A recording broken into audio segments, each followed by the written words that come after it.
Macam baru ni, bila dulu saya pernah sebut ada hadis yang disebutkan dalam kitab Syarah Syama'il Al-Imam Abdul Qasim Al-Jassus rahimahullahu ta'ala, tentang hadis jazallahu anna sayyidana Muhammadan sallallahu alaihi wasallam ma huwa ahluh. Hadis tadi disebutkan bahawa akan meletihkan 70,000 malaikat menulis pahala amalan tersebut kalau dibacakan dengan sebutan tadi, jazallahu anna sayyidana Muhammadan sallallahu alaihi wasallam ma huwa ahluh. Jadi jazallah tadi ni lafaznya khabar, tapi maknanya insya, dengan makna Allahumma jzi an sayyidina Muhammad sallallahu alaihi wasallam al khair, ya Allah berikan kebaikan kepada Nabi kita Muhammad sallallahu alaihi wasallam dengan kebaikan-kebaikan ma huwa ahluh, yang selayaknya bagi Nabi kita Muhammad sallallahu alaihi wasallam. Jadi hadis ni disebutkan oleh para sebahagian ulama, antaranya Al-Imam Tabrani radhiyallahu taala anhu dalam Mu'jamnya. Dalam Mu'jamnya Al-Wasit, disebutkan tentang hadis tersebut, dan kemudian dipertikaikan oleh sebahagian orang. Ada orang pertikai kata hadis ni mungkar dan seumpamanya. Sebut tu dulu, sebut mungkar dulu. Sebutlah ada ulama juga yang sebut mungkar termasuk nau' min ad-dha'af, termasuk hadis yang dhaif maksudnya. Dan mungkar tadi pula mungkar hadis pada rawi, salah seorang rawi tersebut yang disebut sebagai mungkarul hadis. Jadi kemudian ada orang petikai kata, macam mana nak boleh beramai dengan hadis mungkar macam ni? Hadis mungkar tu maknanya tu istilah dalam ilmu mustalah. Nama dia mungkar, hadis mungkar. Jadi termasuk dalam nau' min anwa'id dha'af, termasuk dalam hadis-hadis yang termasuk dalam dhaif. Baik, kalau kata kamu pegang dengan dhaif perkara tersebut. Baik, ad-dha'af, ada sebahagian yang mengatakan dia syadidud dha'af, terlalu dhaif. Ada sebahagian lagi kata dia dhaif sahaja. Ada sebahagian lagi kata hadisnya hasan, seperti yang diriwayatkan oleh Al-Imam Ibnu Majah. Yang disebutkan oleh pengarang kepada Muttajir Rabih dalam kitab beliau. Saya ada kitab tersebut, dan disebutkan dalam kitab itu, dan dalam kitab tadi diriwayatkan hadis tersebut, dan dikatakan Imam Ibnu Majah menyebut kata hadisun hasan. Hadis itu hasan. Maknanya masalah dengan hadis jazallahu anna sayyidana Muhammadan sallallahu alaihi wasallam ma huwa ahluh, itu berlaku khilaf di kalangan muhaddisin pada hukumnya. Dan masalah sekarang ni, kamu mempertikaikan dan kamu menidakkan kata tadi, dan kamu seolah menganggap kata perbuatan orang yang baca jazallahu anna sayyidana Muhammadan sallallahu alaihi wasallam ma huwa ahluh tadi ni, yang disebutkan dalam tu at'abat, lebih kurang akan meletihkan lebih kurang berapa puluh orang, 70,000 malaikat pada setiap pagi. 70,000 malaikat akan letih setiap pagi, disebabkan kerana apa? Kerana nak menulis pahala bacaan tersebut. Ini menunjukkan kepada apa? Besarnya amalan tersebut. Cuma saya nak tarik ada satu kisah yang disebutkan dalam satu kitab, ini Kunuzuz Zahab fi Fadaili Syahri Rajab, yang dikarang oleh seorang ulama daripada India. Sebutkan oleh Al-Imamul Halabi, kata beliau, wa warada fi ba'dil athar an-nahyu an qassil adhfari yawmal arbi'a atau arbu'a. Boleh baca dulu, boleh baca arbi'a, boleh arbu'a pun boleh. Wa annahu yurisul baras. Warid dalam sebahagian hadis, ada sebahagian asar, larangan mengetik kuku pada hari Rabu. Ada riwayat yang sebut larangan mengetik kuku pada hari Rabu, dan dia akan mewarisi baras. Jadi penyakit sopok. Baras apa dia? Sopok ke kusta? Penyakit sopok, baras. Dan wa'ani ibn al-Hajj sahibil madkhal, dan diriwayatkan daripada Ibnul Hajj, Al-Imam Ibnul Hajj sahibul madkhal. Kitab Madkhal Imam Ibnul Hajj dikarang untuk apa? Untuk menolak perkara-perkara bid'ah. Dalam kitab Madkhal Imam Ibnul Hajj, dan kena baca kitab tersebut kalau nanti bacalah. Dan guru kami Maulana Syekh Jamal Faruq hafizahullah taala pernah mengajak kitab tersebut di Madhiyafah Syekh Ismail Sadiq Adawi, dibacakan kitab Madkhal Ibnul Hajj. Dan Madkhal ni, walaupun dalam tu disebenaraikan perkara-perkara yang bid'ah, yang apa ni, dan seumpamanya, maka dimasukkan sekali termasuk dalam bid'ah dalam kitab tadi adalah Maulid Nabi SAW, tapi beliau menyebutkan pula kelebihan Maulid Nabi SAW. Dia masukkan Maulid termasuk bid'ah. Ini perkara yang tidak dilakukan pada zaman Nabi dengan makna majlis tadi, sambutan tersebut secara besar-besaran. Tapi kemudian beliau meletakkan senarai kelebihan amalan Maulid Nabi SAW.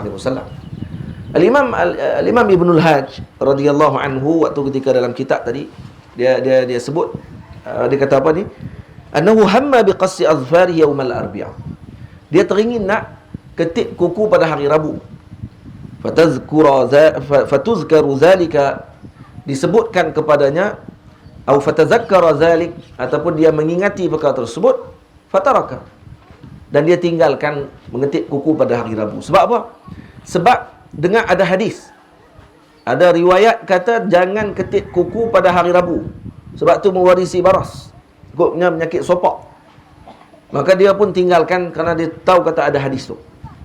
Summa ra'a anna qassal azfari sunnatun hadiratun lam yasih indahu nahyu faqassaha falahiqahu al-baras. Kemudian dia tahu kata qassul azfar sunnatun hadirah, yakni ketik kuku ni adalah sunnah. Nah, maksudnya bila-bila masa pun tak ada masalah. Dan kemudian larangan tentang mengetik kuku dalam hari Rabu tadi tidak sahih hadisnya di sisi beliau. Dia cek hadis tak sahih, maka terus dia ketik kuku juga hari Rabu. Falahiqahu al-baras, kena dengan penyakit sopak. Al-Imam Ibnul Hajj kena penyakit sopak selepas daripada dia ketik kuku hari Rabu juga, walaupun dia jumpa hadis kata hadis tadi tidak sahih, dia buat juga pada waktu tersebut, maka akhirnya terkena penyakit sopak. Fara'an Nabiyya sallallahu alaihi wasallam fin naum, satu malam dia mimpi jumpa dengan Nabi. Faqala lahu, maka Nabi sallallahu alaihi wasallam kata kepada beliau, alam tasma' nahyan an zalik, kamu tak dengar ke ada larangan tentang perkara tersebut? Nabi kata kepada dia dalam mimpi. Ini Pak Wahabi duduk diam dulu, jangan duduk campur aduk banyak sangat. Ini kita cerita ni yang berlaku ni Imam Ibnul Hajj. Ini bukan mimpi kamu. Jadi Imam Ibnul Hajj ditanya oleh Nabi, alam tasma' nahyan an zalik, kamu tak dengar ke mimpi tu? Kamu tak dengar? Tak dengar mimpi. Kamu tak dengar ke larangan tu? Jangan ketik kuku hari Rabu. Faqala ya Rasulullah lam yasih dhalika indi. Lam yasih dhalika indi. Dia kata, ya Rasulullah, hadis tadi tidak sah di sisiku ya Rasulullah. Saya cek dah hadis tu, tak sah. Dia kata. Faqala, kata Nabi pada dalam mimpi, yakfika an tasma', cukup dengar saja. Dan kamu dengar saja kata ada riwayat tu. Terus tinggalkan, jangan buat lagi.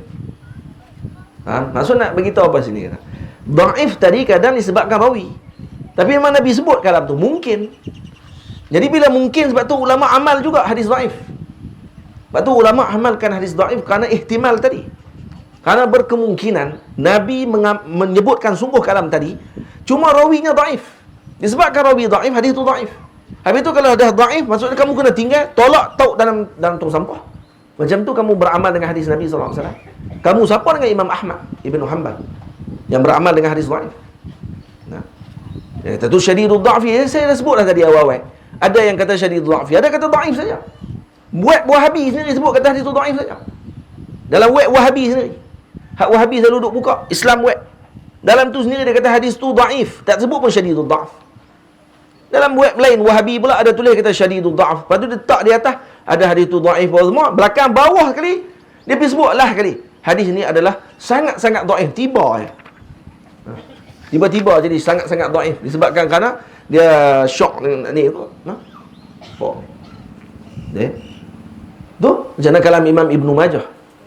Yang ini disebut oleh Syekh Muhammad Said Sultan dalam pengajian beliau di Al-Azhar Al-Syarif.